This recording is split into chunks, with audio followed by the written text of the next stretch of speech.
For nearly half a century, the world lived under the long, chilling shadow of the Cold War. It was an era of spies and satellites, of nuclear drills and ideological battles.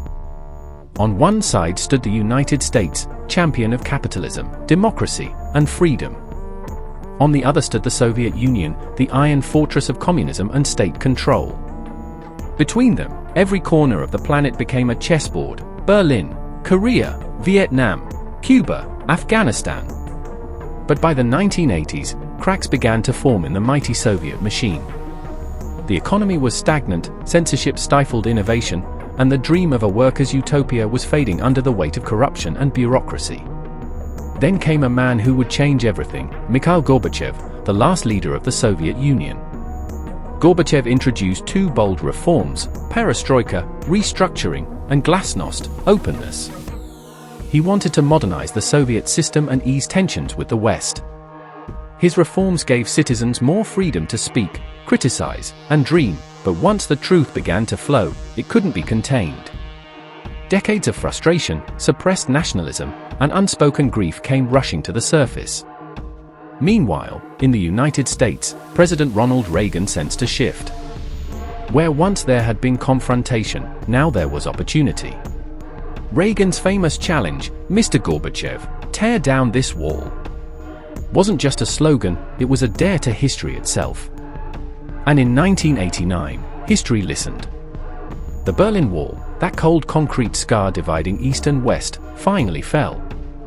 Television screens across America showed breathtaking images: East Germans crying and cheering as they crossed into West Berlin, families reunited after decades, young people hammering away at the wall that had defined their lives. For Americans, it felt like the world had turned a page, proof that ideals could outlast fear, and that freedom was stronger than any wall.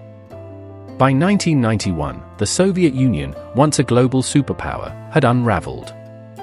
Republic after republic declared independence. The red flag with the hammer and sickle was lowered over the Kremlin for the last time on December 25, 1991. The Cold War was over. In the US, it was a moment of triumph, the end of an era of anxiety. Children who had grown up practicing duck-and-cover drills no longer feared nuclear annihilation. Soldiers who had served in proxy wars finally saw the cause fulfilled. For many Americans, it was not just a political victory, but a moral one, a validation of democracy, free markets, and the resilience of the human spirit. Yet, behind the celebration, there was also a quiet unease. What would come next?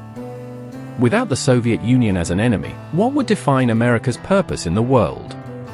Some felt the victory came with a strange emptiness, a reminder that even the greatest struggles, when they end, leave behind a silence that's hard to fill.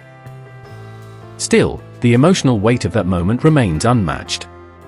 The Cold War had shaped generations, and its peaceful end, without a world war, without a nuclear catastrophe, was one of humanity's greatest collective reliefs.